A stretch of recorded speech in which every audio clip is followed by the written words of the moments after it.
خۆشەویستانی کورسات نیوز سڵاوتان لێبێ بە خۆشحاڵیەوە لەگەڵ هاوکارانم بەرنامەیەکی تری پانۆراماتان پێشکەشەکەین لە دوایەوەی پێشمەرگاوە لە دوای ڕووداوەکانی ڕیفراندۆمەوە پێشمەرگە کە لە ناوچە جێناکۆکەکانی کوردستان کشاوەتەوە بە تایبەتیش لە چەند مانگی ڕابردوودا داعش سوودی لەو بۆشایە ئەمنیە وەرگرتووە و ناوە زیانی گەورە بە هاوڵاتیانی دانیشتووی ناوچە جیاجیەکانی ناوچە جێناکۆکەکان دەگەێنە. شەوی ڕابردوو داعش لە پەلامارێکی تیرۆریستیدا ژمارەیەک هاوڵاتی شەهید و بریندار کرد. ئەمە دەنگدانەوێکی زۆری بە دوای خۆی داهێنا لەسەر ئاستی هەرێمی کوردستان و عێراقیش. یەکێتی نیشتیمانی کوردستان لەسەر ئاستی باڵا ئیدانەیەکی توندی ئەو کردوانەی کرد و داواکات کە عێراق بە زووی بێتە سەرهێڵ بۆ ئەوەی کە ئەم دۆخە چارەسەر بکرێت. پرسیارێکی زۆر هەیە لای هاوڵاتیانی ناوچە جێناکۆکەکان، ئایا هێز و لایەنە کوردستانەکان چۆنی ڕوبەڕوویەوە بنەوە، چۆن ئەو بۆشایە ئەمنیانە چارەسەرەکرێن؟ هیچ ئومێدێک هەیە بەڕێکەوتن لەگەڵ عێراق پێشمەرگە بگەڕێتەوە بۆ ناوچە جێناکۆکەکان بۆ ئەوی ئەو فەراغە ئەمنیانە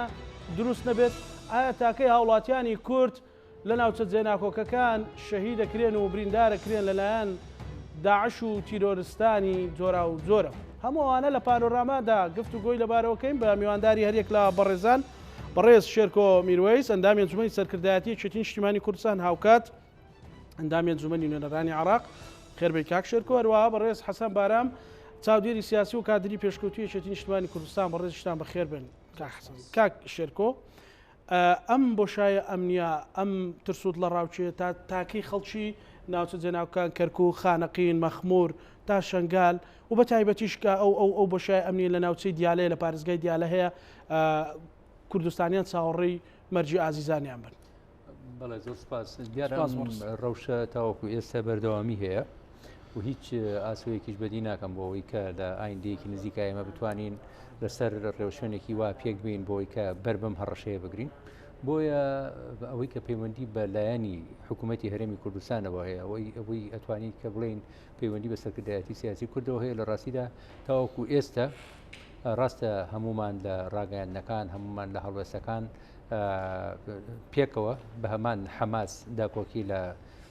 ئەموری ناوچەدا بڕاوەکانەکەین، بەڵام لە هەمان کاتە پلانێک بەرنامەیەکی هاوبەشمان نییە بۆەوەی کە پێکەوە بتوانین مخاطبەی حکوومەتی اتحادی بکەین و بتوانین قسە لە چارەسەریەکان بکەین. ئەمە جان بگیرتی جان بەکەی تر ئەوەی کە پەیوەندی بە حکوومەتی اتحادی وهەیە لە ڕاستیە جددی نییە. لە ماوەی ڕابردوو ڕێکەوتن هەبووە لە نێوان هێزی پێشمەرگەی کوردستان و سوپای عێراق بۆ ئەوەی کە ڕێکەون لەسەر گەڕانەوە بۆ ئالێتی کە لە 2014 ئیشی لەسەر کراوە کە بازگەی هاوبەش، کە کاری هاوبەش، ئۆپراسیۆنی هاوبەش، هەموو ئەوانە هەبوون و کەم تا زۆر ینی ئاسایشی بەرقرار کردبوو لەو ناوچانە. بەڵام بەداخەوە ئێستا لە ئەنجامی ئەو ترازانە ئەو لێک دووریە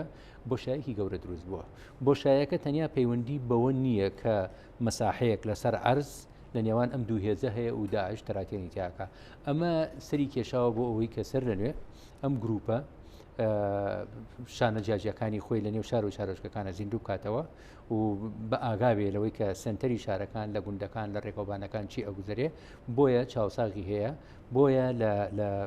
ئێستا لە بازنەی یەکەمە مەترسیەکان لە دەوروبەری خانەقین بوون. لە تێپەڕاندنی ئەم بازنەی یەکەم هاتوۆتە بازنەی دووەم، لە بازنەی دووەم و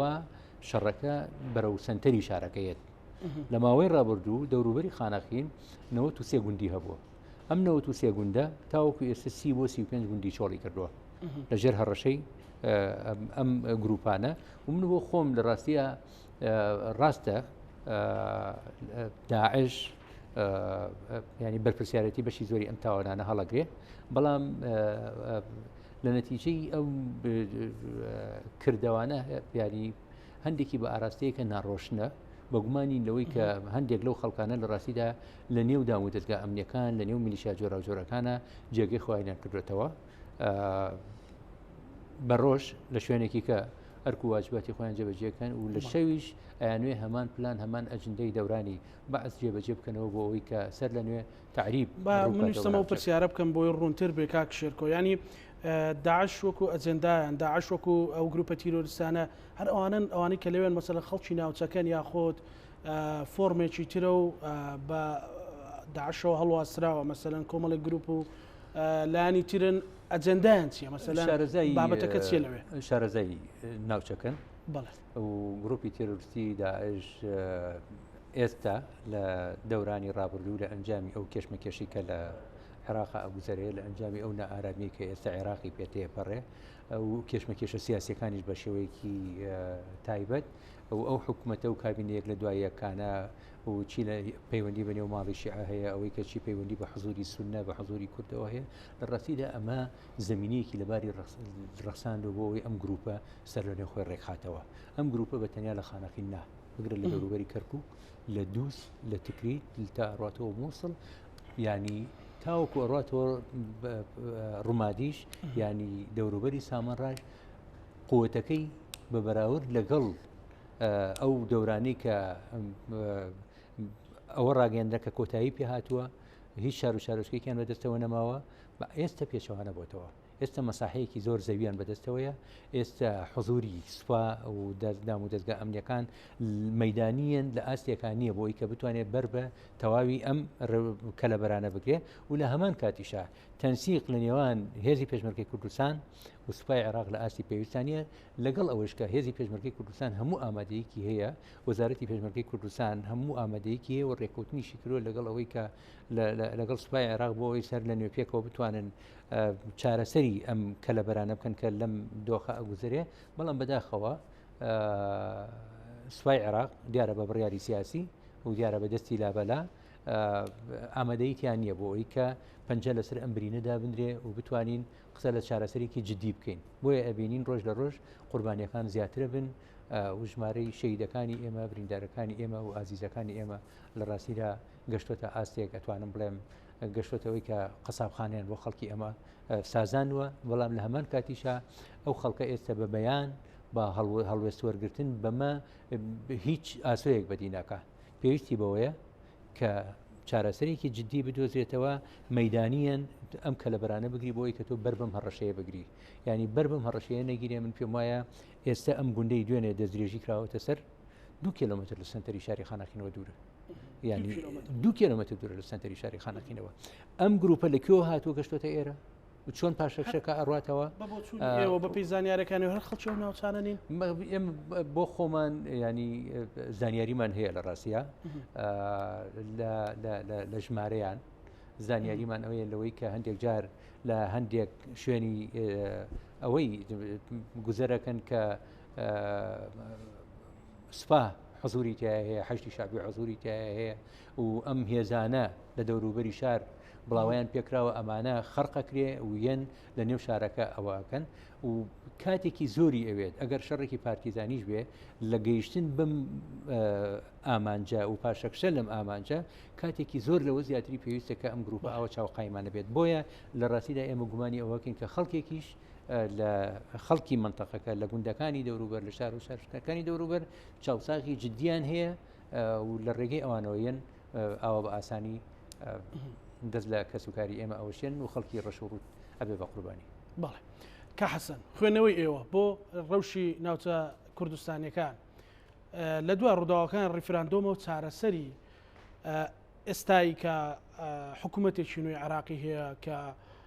بۆ نمونە هێز و لایەنە سیاسی حکوومەتی هەرێم پێکاتوە جیاواز لە ڕابردوو یەکێتی نیشتیمانی کوردستان کۆنگرەی نوێبوونەوەی کردووە ئەبێت چی بکرێت بۆی وەکۆی کاک شێرکۆ ئەڵێت هاوڵاتیانی کورچی تر شەهید نەکرێن و قەسابخانە دانەندرێت لە ناوچە جێناوکان. بەڵێ زۆر سپاس بە و دەرفەتا ئەوە سەرەتایش ڕوحی شەیدەکانی دوێنێ گوندی مێخاس شاد بێ و سڵاو بۆ کەسوکاری سەربەرزیان لە ڕاستیدا ئەوەی کە لە خانەقین و لە منطقەی داقوق و خورمات و دەوروبەری مەخمور و دبز دەگوزارێ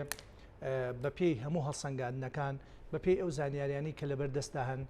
بەپێی جۆری ئەو چالاکی و کردوانی کە لە دژی کوردەیکەن پرۆسەیەکی هەمەلایەنەیە پرۆسەیەکە نەک تەنها بۆ کوشتنی کورد بەڵکو پرۆسەیەکە بۆ ڕاماڵینی کورد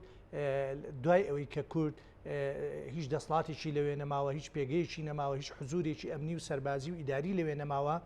دەیانەوێت لە ڕێگای پرۆسەیەکەوە تەواوەتی کورد ڕابماڵن لەناو ئەو پرۆسەیشا تەرکیزی پلەیەکی بەشێک لەو گروپانە کاکەیەکانی کردوتە ئاماج وا دیارە کاکەیەکانیش بە بۆچوونی من سێ هۆکاری هەیە لانی کەم کە کراونەتە ئاماژ لە منطقەی خانەقین و لە منطقەی داقوق هۆکارەکانیش یەکەمیان کوردبوونە دووەمیان گوندەکانی کاکەی هاوسنوورن لەگەڵ گوندە عەرب نشینەکانە سێمیان مەسلەی ئاینزایە بەداخەوە خۆتان دەزانن کە لە 2014 داعش چی کارەساتێکی خۆڵقان چی تراژدایەکی لە شنگال خۆڵقان بۆیە ئێستش بەو عەقلیەتەوە مامەڵە لەگەڵ کاکەیەکانی ئەوەیە کە مەسەڵەن من ئامارت بەمێ یعنی حەوت گوندی کاکەیمان هەیە لە سنووری خانەقین تا ئێستاکە 4 گوندی ماوە ئەم گوندانێشە سێ گوندی ماوە ئەم سێ گوندێشە بەپێی ئەو زانیارێنی کە من ئێستا لە بەردەسمە لەواچێت لە ڕۆژانی ئایندا ئەوانیش ڕەو بکەن و جێ بێڵن و لە داقوق 11 گوندی کاکەیەکانەیە 4 گوندی بەدەستیان وما ئەو شەر گوندێکی 2 ماڵ 3 ماڵی تێدایە ئێمە پرۆسەیەکی ڕوونە ئەو جا لە نێو ئەم پرۆسەیە ئێمە وا ئەیبینین وا وێنەکە دەبینین کە تەنها داعش بەرپرسیارە بەڵام جۆری ئەو فعالیاتانی کە دەیکەن جۆری ئەو کردەوە تیرۆرسیانی کە دەکرێت پێمان دەڵێت تەنها داعش بەرپرس نییە لەوەی ڕووەدا لە ڕووی یاسایی لە ڕووی دستوریەوە لە ڕووی کۆمەڵێ مەفاهیمەوە بەرپرسی یەکەم لەوەی کە ڕوئەدا ڕۆڵەی کورد لەوێ بە خوێنسەردی شەهید دەکرێ و کورد لەوێ ڕاودەنرێ و خاک و ڕوح و جان و جەستەی کراوەتە ئاماج بەرپرسیارەتیی قانونی دەکەوێتە شانی حکوومەتی عێراق بەڵام ئێمە وەکو کورد وەکو دام و دەستگاکان وەکو حزبەکان و وەکو حکوومەتی هەرێمی کوردستان وەکو نوێنەرانشمان لە بەغداد لەسەر هەموو ئاستەکان نەمانتوانوێت ئەمە هەموو کارتەکانمان لە ڕابردووە سوستان ئێستا ناتوانین کارتی مەزلومێتمان چەساندنەوەمان کوشتنمان دەغڵودان سوستاندنمان دێڕۆخاندنمانیش بکەینە کارتێک لە ئاستە جیاجیەکان بەکاری بێنین بۆیە ئەمەی کە ڕوئەدا کار چییە مەسەلەن ئەگەر داعش بێ وەکو کاکشێرکۆ ئەڵێت مەسەلەن ئەگەر گروپی تر بێت حتى ئەگەر گروپی سونەی تر بێت مەسەلەن جیا لە داعش بۆچی لە مەسەلەن ئاینزاکانی وەکو کاکەی کە کوردی کاکەین مەسەلەن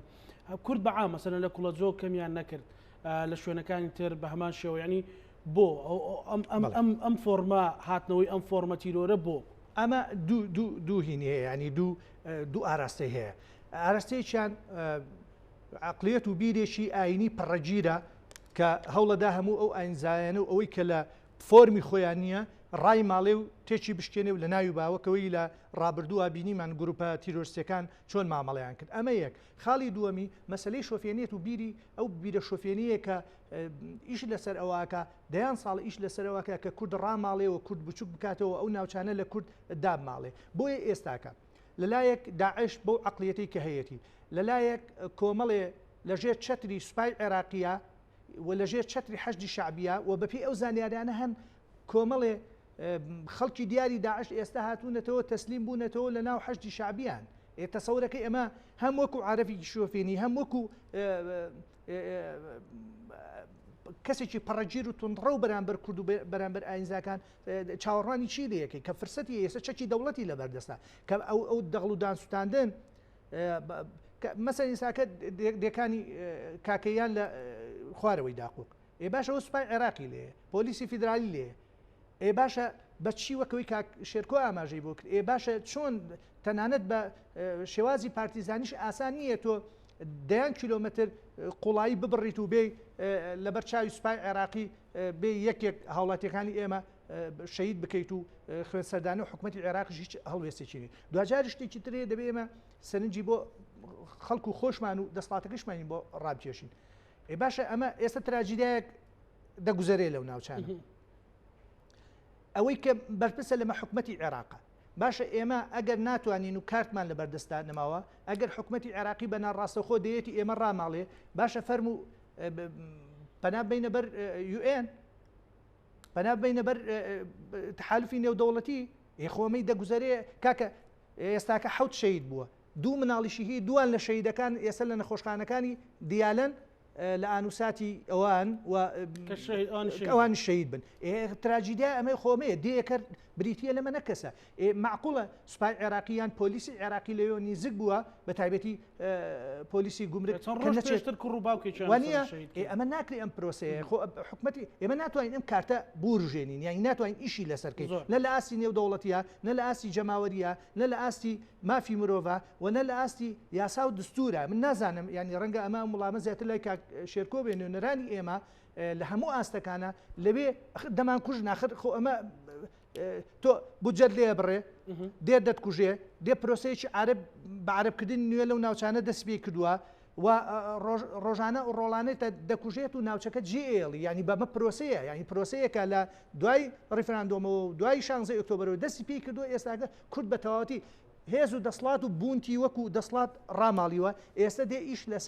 لەسەر خەڵکەکەتەکە توابێ ئەمە بەمە بەرمەجە لەلایەن هەموو گروپە کە سیاسەکانی بەغداوە هیچ شکی گومانی تێدا نییە و دەبێت ڕاشکاوانە بین ئێمە لە بەرامبەر خوێنی شەهیدەکانمان و خەڵکی وڵاتەکەمانە حکوومەتی عێراق ئەگەر ئەم سیاسەتی پێ باش نەبێت و ئەم قەتڵ و عامەی پێ باش نەبێت دەبوایە حکوومەتی عێراقی بەهات باید دەنگ چییە بوو ینی ئەو ناوچانی کە لادێکان کە دانیشتوانەکەی کوردن هێزی پێشمەرگە لەوێ بێ مەسە ئێستا دێ مێخاس بۆ ینی حکوومەتی عێراق ئەگەر ڕاستەکە و جددیە لەم بابەتە با فەوجێکی هێزی پێشمەرگە بچێت لە دەوروبەری ئەو گوندانە بێ وانە بەڵام ئەمە یعنی بوونی داعش سۆ دقەتی ئەمەدا بەداخەوە یانی ئێمەی کورد نازان هیچ ئامرازمان لە بەردەست نییە ئەی ئێمە لاوەزین ئەی ئێمە لی نازانی یعنی پێی باشە داعش لەو سنوورانە بێ خەرقی ئەمنی بکات خەلاماری هێزەکان بدا خەڵک شەید بکات دەغڵودان بسووتێنێ بەڵام پێی باش نییە هێزی پێشمەرگا بە پێی دەستوری عێراقی لە مادەیەک هاتووە کە حرەسی حدودا پاسەوانی سنوورە پێی باش نییە ڕێگای بدا ئەخام عقلیەتە چۆن زمینە خۆشناکە بۆ عەرەبکردن چۆن زمینە خۆشناکە بۆ ڕاونانی کورد یعنی دەبێ ئەمە بە دیقەت ببینین یعنی ئەمە بەرپرسیارەتێکی گەورەیە کاتە کاکشێرکۆ ئێوە کۆ ئەندامانی ئەنجومەی نوێنەرانی عێراق چی ئەکەن لە دوای ئەم ڕووداوە کارە ساتبارانە چۆن ئەتوانن کە ڕێی حکوومەتی عێراق بجوڵێنن ڕێی پەرلەمانی عێراق بجوڵێنن و ڕێی لایەنە سیاسیەکان بجوڵێنن و سەرنجیان ڕابکێشن بۆ سەرم حەدەسە تراژیدیانە ئیشکالی زۆر گەورە لە بەرامبەر ئەم پرسە هەیە بەشە گرنگەکەی پەیوەندی بەو دۆخەوە هەیە کە لە کوردستان ناگوزارێ ڕاستە ئێمە چەپمان ڕاستمان ئیسلامیمان قەومیمان هەمووان پێکەوە بە نەفەسێک داکۆکی لە ناوچەدا بڕاوەکانەکەین و ئەم پرسە لە دوایە پرسێکی نیشتیمانیە پەیوەندی بە چارەنووسی هەمومانەوە هەیە بەڵام بەداخەوە پلانێک و بەرنمێکی هاوبەشمان نیە بۆ چۆنەتی دەستبردن بۆ چارەسەری چۆنێتی هەنگاونان بە ئاراستەیە کە بتوانین ژیان و ئەمنیێت بۆ ئەم ناوچانە بگەڕینەوە ئەمە بەشێکێتی بەشێکی کەشی ئەوەیە کە وەکو ئاماژەم پێکرد لە کابینە یەک لە دوایەکەکانی عێراق ئێمە لە جیاتی ئەوەی کە داکۆکی لە مافە دەستوریەکان بکەین لە جیاتی ئەوەی پێداگری لەسەر جێبەجێکردنی مادەی 140 بکەین لە جیاتی ئەوەی قسە لە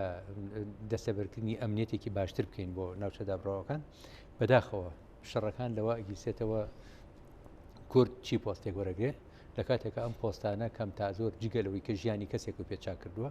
لە ڕاستیدا زۆر بەڕەهاییە هەندێک جار لە سێبەری ئەم جۆرە پۆستانە سیاسەتەکری وتوانی بە قازانجی داواداخوازی خەڵکی خۆت و ئەوانە جم و جوڵێ بکەیت بەڵام لە دواییە لە ڕاستیدا ئەو کاریگەریە گەورەی نەبووە لە بەرامبەر ئەو مافە دەستوریانە کە ئەکرێ کاری لەسەر بکرێ ئەمە ینی ئیشکالێکی زۆر گەورەیە ئیشکالێکی تر ئەوەیە کە لە ڕاستیدا حکوومەتی اتحادی جددی نیە لە جێبەجێکردنی ئەم پرسە باشە بەم حکوومەتە تازەشەوە بە کابینەکانی پێشووتر و ئەم حکوومەتە تازای هێشتا مانگێک لە تەمەنی تەواو نەکردووە ئەکرێت فرسەتی پێ بدرێ بەڵام لە دواییە ئەگەر کورد دەست بۆ ڕێخستنەوەی نێوماڵی خۆی نەبا ئەگەر کورد کار لەسەر ئاشکردنەوەی خەڵک نەکا لە ناوەوەی ئەو دۆخەی کە ئەوگوزەرێ کورد هەمیشە وەکو هێزێکی پەرتەوازە و لاواز لە بەغدا دەرەکەوێ بۆیە ئەمە پێویستی بە استراتیژە پێویستی بە پلانە بۆەوەی کە بتانی لە مەودای کورد و لە مەودای دوورتر تۆ چۆن کارەتە بەدیهێنانی ئامانجەکانەکەی بەداخەوە ئێمە لە ئاستی داوا و داخوازی خەڵکی خۆمان نین و لە هەمان کاتە لەسەر لە ئاستی لە ئاستی ئەو ئاڵوگۆڕانەی ژین کە ئێستا لە عێراقش ناوچەکە شاگوزەرێ مە هەموو هاوارمان کردووە من ئێستا لە گەلی کوردستانەوە هاتمە ئێرە ینی ئەوروپا ئەمریکا بەشێک هەندێکجار لە وڵاتانی دەوروبەر کە دێنە هەرێمی کوردستان هەموو پێداگری لەسەر ئەوەکەن کە هەرێمێکی بەهێزی کوردستانیانەوێ باشە هەرێمێکی کوردستانی بەهێزیانەوە ینی ڕێوشوێنەکانی بەهێزبوونی هەرێمی کوردستان چییە و چۆن چی تەفسیرێک بۆ ئەم داوای کۆمەڵگەی نێودەوڵەتی و ئەوروپا و وڵاتانی زلهێز و ئەمریکا ئەەکەی بەداخەوە ئێمە توانیوانە بۆ ئاراستە هەنگاو بنین ئەوەی کە لە ناوە لە نێو ماڵی خۆوان ئەگوزەرێ نەخێر نەماتوانیوە باشە دوو هەندێک ئەسبابی مۆزۆعیش هەیە لەم پرسە ئەویش ئەوەیە کە حکوومەتی عێراق حکوومەتێکی بە پلان حکوومەتێک نییە کە بزانێ هەفتەیە کە چیە گوزەرێ مانگێکی کە چیە گوزەرێ فەساد سەراپای ژیانی سیاسی وڵاتی گرتووە کێشمەکێشی سیاسی ڕۆژ لە ڕۆژ قوڵترە بێتەوە دۆخی ئەمنی لە دەست دەرەچێ هەموو خەڵکی عێراق ڕژاوەتە سەرجاتە خۆپێشاندانەکە لە 17 ساڵی ڕابردوو تۆ نەتوانیوە لانی کەمی مانفە سەرەتایەکانی ژیان بۆ خەڵک دابین بکەی هەموو ئەمەنەوەی کردووە کە لە نێو ئەوشی کە لە عێراقا ئەوزەرێ لە ڕاستیدا لە ئاستی پێویست نییە و خەڵک ناڕازیە و شەقامی عێراقی لە کۆی پرۆسی سیاسی ناڕازیە و هەڵوێستی توندی وەرگرتووە بۆیە ئەمە ئەم هۆکارانەش هەیە دەکرێت ئەمەش لە شوێنی خۆیان ببینین دووش هەموو ئەم هۆکارانەوەی کردووە داعش بەهێزێکی تر بێتەوە مەیدان داعش زمینەیەکی لەبارتری هەبێ بۆ ئەوەی کە خێراتر خۆی ڕێکخاتەوە هەڕەشەکانی گەورەتر بن ڕۆژ لە ڕۆژ ئەمە هەڕەشەیەکە کە لە دوای پرۆسی ئازادیەوە بە هەر جارێک لە ژێر ناوێک بەردەوامی هەیە دیسان زمینەی خۆش کردو بۆ ئەوەی کە دەخاڵەتەکان لە ژیانی سیاسی وڵاتە ڕۆژ لە ڕۆژ گەورەترە بێت لە وڵاتانی دەورەوە بەرەوە بیگرە بۆ وڵاتانی تر لە ڕاستیدا هەموو ئەم وڵاتانە دەخاڵەتی جدی لە دۆخی عێراقەکەن تەنانەت بەشێک لە پۆستەکان بەرپرسە باڵاکان ئەگەر خواستی وڵاتانی دەوروبەری لەسەردار نەبێ داناندرێ بۆیە ئەمە یەکێکە لەو ئیشکالە گەورانە لە ڕاستیە ئەگەر عێراق ئەو ئەگەر هەرێمی کوردستانیش دیسان ئەگەر ئەمانوێت دەست بۆ کۆی ئەو کێشە و گرفتانە بین کە لە نێوان هەرێم و بەغدا هەیە و دەست بۆ کۆی ئەو کێشە و گرفتانە بین کە ئێستا عێراق پێایەتێ پەڕێ پێویستی بۆیە کە دانیشین سەر ڕێنوێ کۆی پرۆسەکە فۆرمات بکرێتەوە و هەنگاو ئێستا بۆم حاڵەتەکە بۆم وەکو ئەندامانی جومەری نوێنەران ئەمە ئەم باسکردن تۆزیحی لەسەر دۆخی عێراق ئەمە 100% دروستە بەڵام بۆ ئێستا کە حکوومەتێک هاتووە مەسەلەن تەنانەت ئەم ڕۆ بەیاننامەیەکی دەرکردو لەسەر بڕین و شکردنی باخەکان بۆ ئەمەش لیژنەی پێکێناوە لەسەر کوشتنی هاوڵاتی شێدکردنی هاوڵاتی نابێ لیژنەیەک پێک بێنێ نابێ قسەیەکی جدی بکات کە مقنع بێ بۆ کورد ئێمە لە ماوەی ڕابردوو لە ماوەی نزیکی ڕابردوو فراکسیۆنی یەکێتی نیشتیمانی کوردستان سەردانی پارێزگای دیالەمان کرد لەگەڵ پارێزگاری دیالە لەگەڵ دامودەستگا ئەمنیەکان کۆبووینەوە ئێمە لە ئەنجامی ئەو پەیوەندیە باشەی کە لە ڕابردوو هەمان بۆ لەگەڵ دیالە ینی زۆر جار بۆ چارەسەرکردنی گرفتەکان وەکو یەک قساکەین بەڵام چارەسەری گرفتەکان ئەوەندەی پێویستی بە بڕیاری سیاسی هەیە ئەوەندە فەنی نییە بۆ ئەوەی کە بە بڕیارێکی لۆکاڵی لەسەر ئاسی پارێزگا دەست بۆ چارەسەر ببێت ڕۆشتێتە بەغدا جەنابی سەرۆکۆمارمان بینیوە وەزیری ناوخۆمان بینیوە وەزیری بەرگریمان بینیوە هەموو ئەمانە بە ئاراستەیەک قسە ئەەکەن بۆی کە ئێمە دەسوبەر بکەین لە چارەسەرکردنی ئەم دۆخەنا لەبارەی کە ئەوزەرێ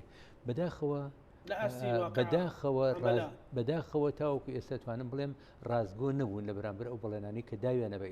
ئێمە چەندی جار لە نێوان ئەنجومەنی نوێنەران پێکەوە هەموو فراکسیۆنەکان بەیانی هاوبەشمان هەبووە سەرۆکایەتی ئەنجومەنی نوێنەران لیژنەی دروست کردووە لیژنەی ئەمن و دیفاع هاتووتە خانەخین ڕۆشتۆتە دووس ڕۆشتۆتە شوێنەکانی تریش بە خااتریەوەی ئێمە چارەسەرێک دۆزینەوە و دوایین کۆبنەوەش جێگری یەکەمی سەرۆکی ئەنجومەنی نوێنەران کردوێتی هەمووان لەگەڵ بەرپرسە سەربازیەکان کە هەواڵەکانی ئێمەش لە بەشدار بوونتیایە لە کۆبنەوەکە هەموو پێداگری لەسەر ئەوەکەن ئەڵێن چارەسەری دۆخی ناوچەدابراوەکان ئەم بۆشایە ئەمنیە گەورە ئەم مەترسی کە خەریکە سەراپای عێراقەگرێتەوە بەکاری هاوبەش و بەنزیکایەتی هێزی پێشمەرگەی کوردستان و سوپای عێراق بێ بەڵام بەلەداخەوە دەستێکی شاراوە بڕیارێکی سیاسی شاراوە هەیە لە پشتەوە کە بێگومان دەخاڵەتی لابەلایە لە ژیانی سیاسی وڵاتە کە نایەوێت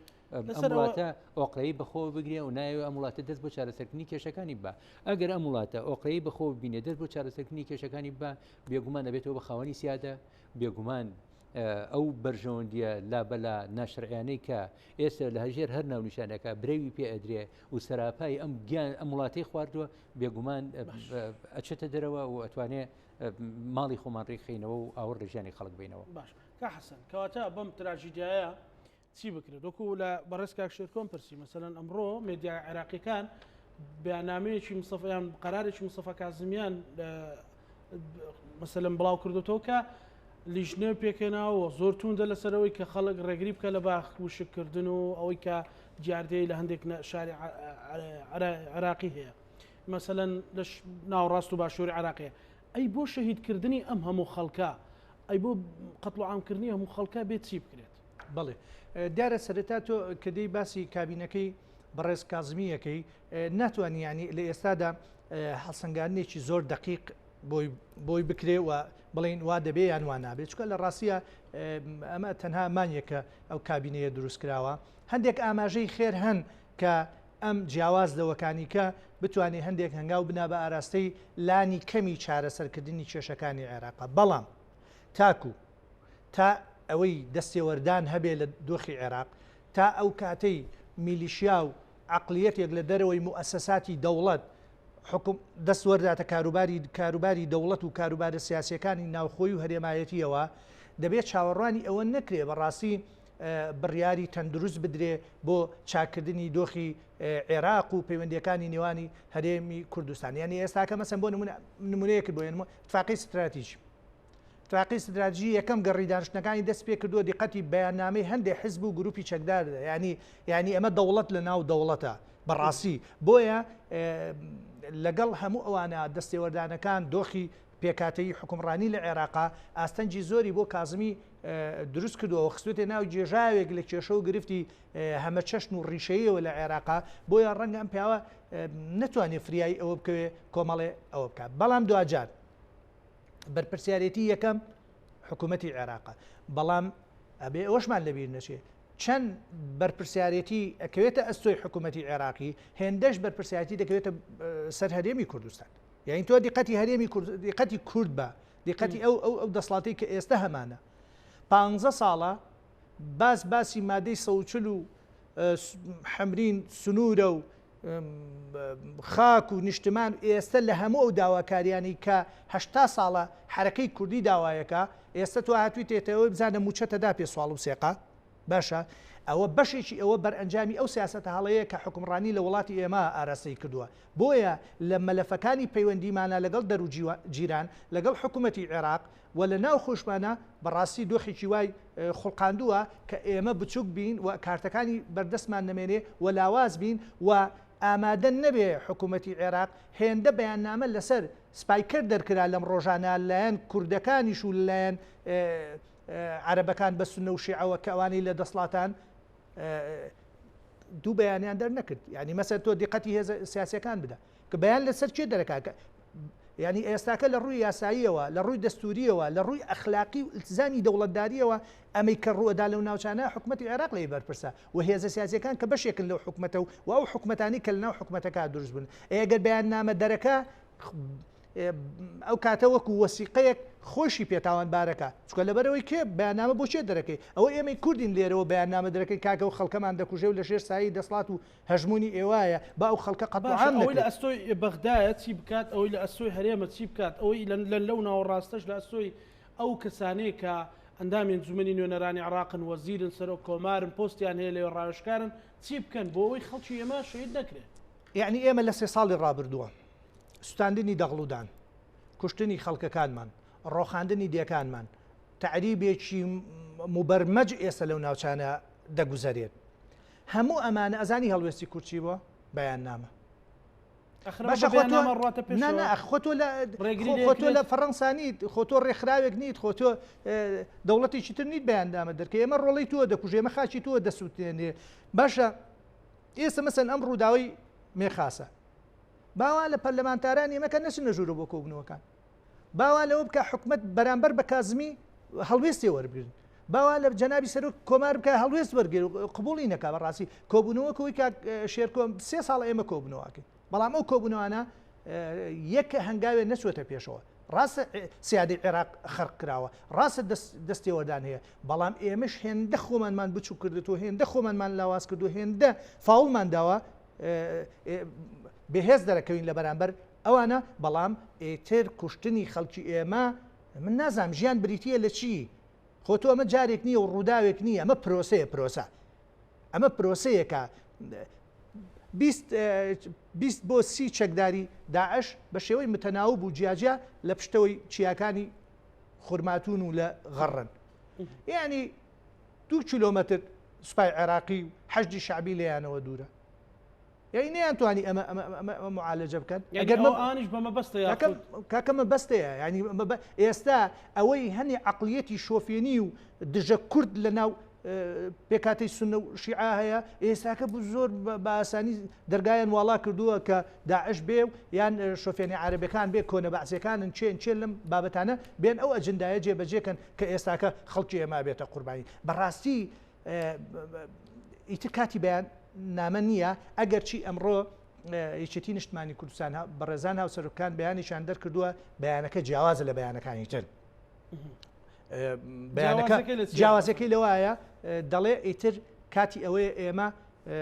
ئەمە قبول نەکەین و تەنها چارەسەریش ئەوەتانێ دەبێت پێشمەگە بگەڕێتەوە ئەو ناوچانە و ئەگەر ینی بەڕاستی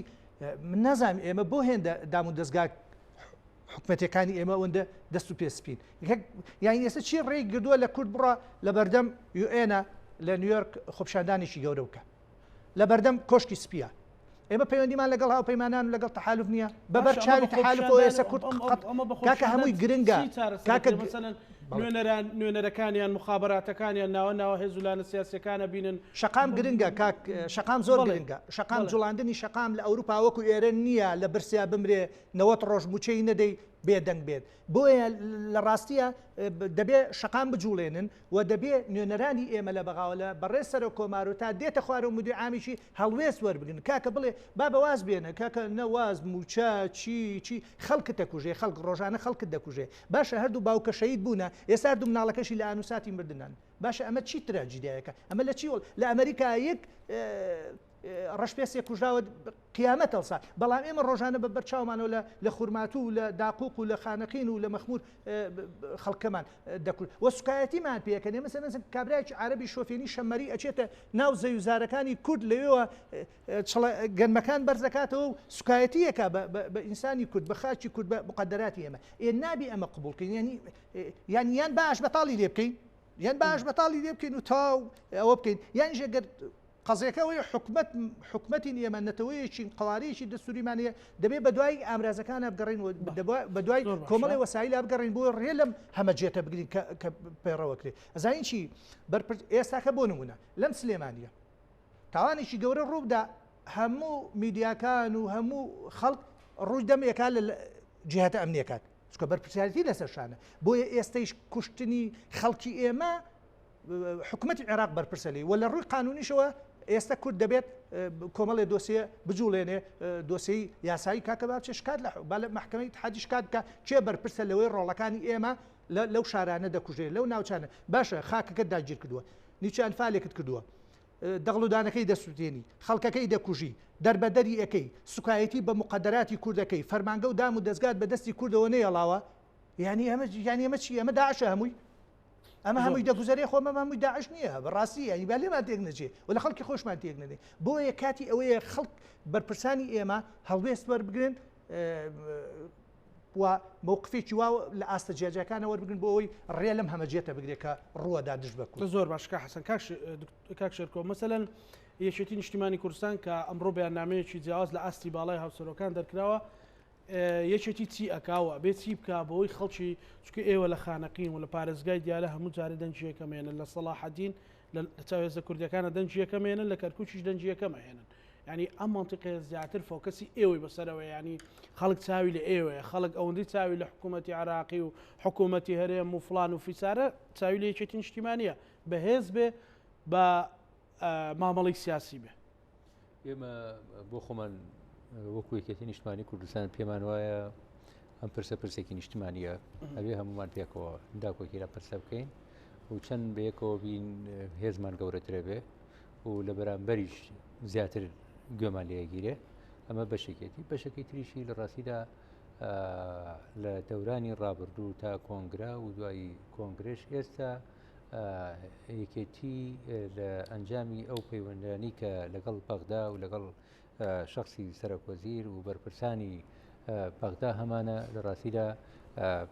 ئەمانەوێت استثماری تیا بکەین بۆ چارەسەرکردنی بەشێک لەو کێشانە ئەو یەکێتی نیشتیمانی کوردستان هەڵوێستی جدی لەسەر ئەم دۆخەنا لەبارە وەرگرتووە و بڕیارە لە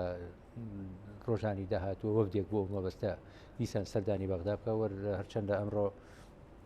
جەنابی کاک بابڵ بۆ کۆبنەوە لەگەڵ سەرۆکوەزیران و کۆبنەوە لەگەڵ لایەنە سیاسیەکانی عێراقدا بێگومان مەسلەی ئەو خروقاتانەی کە لە خانەخین و لە کۆی ناوچەدا بڕاوەکان ئەگوزرێ بێگومان لە ئەجندەی وەفدەکەمانە بۆ ئەوی کە لەگەڵ سەرۆکوەزیر و لەگەڵ سەرۆک کۆمار و لەگەڵ باقی لایەنەکانی تریش هەڵوەستەی جدی لەسەر بکرێ و خاڵێکی تر لە ڕاستیە کە کاک حەسەن ئاماژەی پێکرد من بۆ خۆم لەگەڵ جموجوڵ و چالاکی مەدەنیم لەگەڵ خۆپێشاندانم لەگەڵ ئەوم کە نەڕزایەتەکان لە ناوەوە لە دەرەوە فراوان بکەین بۆ ئەوەی کە گوێمان لێ بگیرێ بۆ ئەوەی کە مافی ئەو خەڵکە بەدەست بێتەوە بەڵام خەڵک بە ڕێژەیەکی زۆر بەرفراوان عاجزە لەو دۆخەی کە ئێستا لە هەرێمی کوردستانە ئەگوزەرێ ئەو ناشەفافێتی کە هەیە ئەو کەم و کوڕیا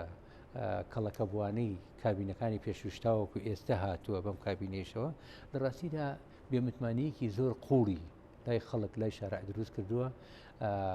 ئەگەر ئێمە دەست بۆ ئاشکردنەوەی خەڵکی خۆمان ببین و ئێمە ئەگەر شەفافتر مامەڵە لەگەڵ خەڵکی خۆمان بکەین و ئەگەر ئێمە واریداتی ناوخۆی خۆمان و ئەگەر فرۆشتنی نەوت ئەگەر هەموو ئەو دەستکەوتانی کە هەیە بیخینە ڕوو بۆ خەڵکی خۆمان پێم وایە ئەو خەڵکە دێن دەبن بەهێز دێن دەبن بە پشتیوانی گەورە بۆ تەجروبەی حکومڕانی کورد بۆیە بەداخەوە ئێستا ئەم نیگەرانیانە لە ئاستێکی زۆر بەرفراوان ئەوەیە بەرزە بەڵام لەگەڵ تاوەکو دەست بۆ ئاشکردنەوەی خەڵک و ڕێخستنەوەی نێوماڵی خۆمان نەبین من پێم وانین ناتوانین لە ئاستی لە دەرەوەی خۆمان پێداگیری گەورە ناڵێم مەحاڵ بەڵام زۆر قورس نەبووە ڕێخستنەوەی نێوماڵی خۆمان ئەگەر ئیرادە هەبێ ئەگەر پێکەوە چاومە لە بەهێزکردنی ئایندەی ئەم ئەزمونە بێ کە هەیە ئەم ینی هەرێمی کوردستان بێ بەرەو کوێ هەنگاوەنین من پێم وایە ئیرادە هەبێ ئەتوانێت ئێستا ئەو دۆخەش کۆکاتەوە ئەو خەڵکیش ئاشکاتەوە تێگەشتنی خەڵکیش ئێستا بە براورد لەگەڵ دەورەی پێشووی هەڵبژاردن لەگەڵ دوو دەورەی پێشووی هەڵبژاردن لە ڕاستیدا ئاڵوگۆڕی زۆر گەورەی بەدەست هاتووە هەر کەسایەتیەک لە هەر حزبێک بێ هەر کەسایەتیەک حزبی بێ سەربەخوو بێ بەڵام ڕازگۆ بێ لەگەڵ داوا و داخوازیەکانی خەڵک کار لەسەر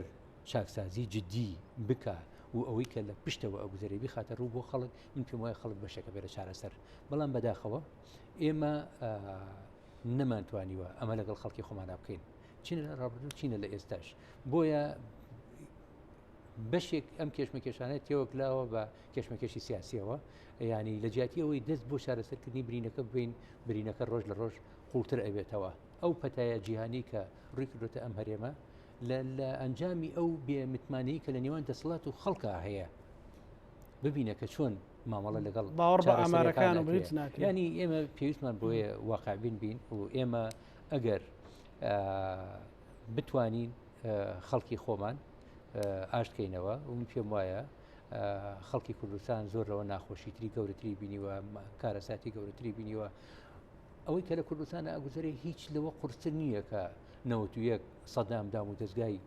ئیداری لەم هەرێمە کشاندەوە ئەو خەڵکی لە بۆشایەکی گەورەی قانونی و دەستوری ئەوە بەجێهێشت ئیرادە هەبوو خاوەندارەتیمان لێ کرد حکوومەتمان پێگەێنا هەڵبژاردنمان کرد کەم تا زۆر دەرگامان کردەوە بۆ ئەوەی کە چاوی کۆمەلگای نێودەوڵەتی بێتە سەر ئەم ئەزمونە ئێستش ئەگەر ئیرادە هەبێ بۆ ئەوەی کە شەفافتر وازەحتر لەگەڵ خەڵکی خۆمان مامەڵە بکەین من پێم وایە خەڵک تەفەهمی ئەو دۆخەکە کە هەیە بەڵام بەداخەوە ئێمە لە ئاستی بەرپرسیارەتەکە نین بۆیە بۆ ناوچەدا بڕاوەکانیش لە ڕاستیە خەڵک ئەتوانێت فشاری زۆر گەورە بکە خەڵک ئەتوانێت خۆپێشاندان بکە زیاد لە خەڵکا شێرکەوەکو هێزولانە سیاسەکان مەسەرەن خۆ تێگەیشتنێک لەسەر ئاستی ناوچەی مەسەرەن بەڕێستان ماوەی ڕابردوو سەردانی دیالەتان کرد وەفدی دیالەتان برد بۆ بەغدا بۆ لای سەر و کۆمار ینی لێک تێگەیشتنێک ناتوانرێت دروست بێت لەسەر ئاستی محافەزەکە بۆی تیان بگەێنن کاکە ئێوە ئەگەر ئەتوانن بە پۆلیس و بە سوپای عراقی و بە حەشت ئەو گوندانە ئەپارێزن ئەژینا میکانیزمێک بدەن بە ئێمە ینی ئەمە خەڵک ڕەنگە ئەمەی زیاتر بەلاوە ئانی و خێراتر ئێمە لە دوایین سەردان بۆ بەغدا و دوای کۆبنەوەمان لەگەڵ وەزیری ناوخۆ لەگەڵ وەزیری بەرگری وەزیری ناوخۆ کە پێشتر بۆ خۆی بەڕێز عوسمان غانمی ڕئیسی ئەرکانی سوپا بووە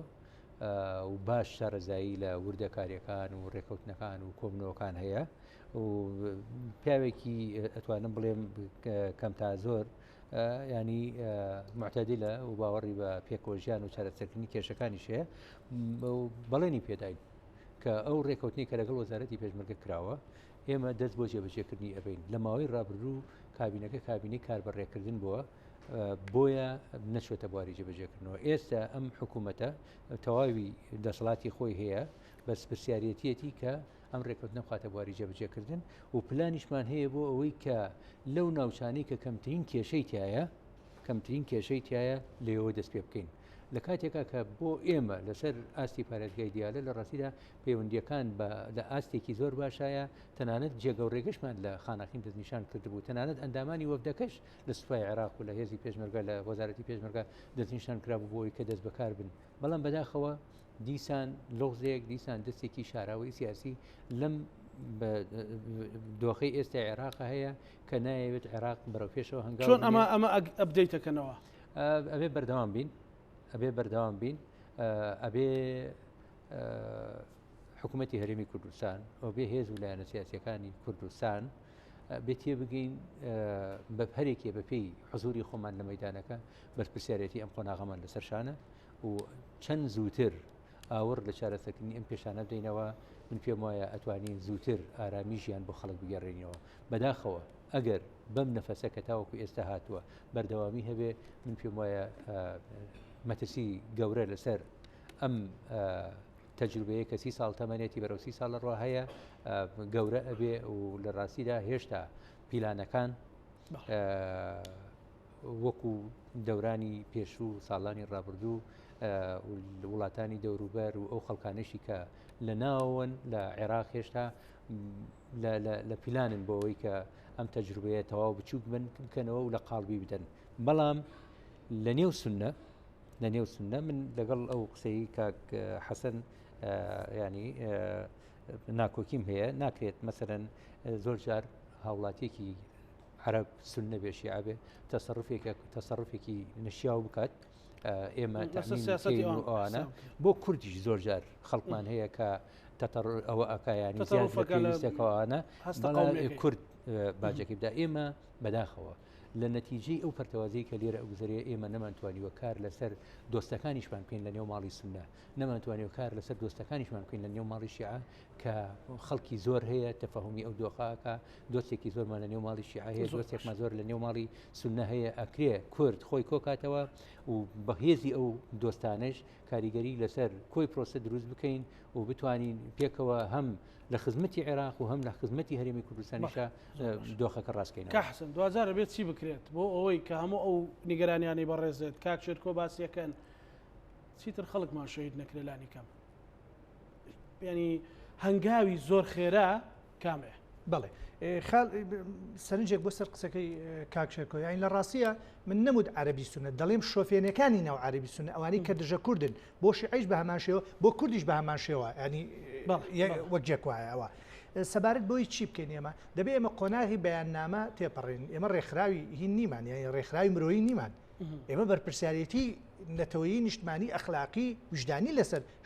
شانی ئەم حکومەتە ئەم قیادە سیاسەیە کاتی بەیاننامە نەمایتر کاتی ئەوەتانی کاڵوێز بێت یەکێ لەو خاڵانەوەتانی بەڕاستی ئەبێ ئێمە جارێکی تر سیاغە و پیاچوونە و بە پەیوەندیەکانمانە بکەین لەگەڵ عەربی سوننا لەگەڵ عەربی شیعە لەگەڵ دام و دەستگاکان لەگەڵ هێزە سیاسیەکان لەگەڵ کەسایەتی ئاینەکان لەگەڵ مەرجع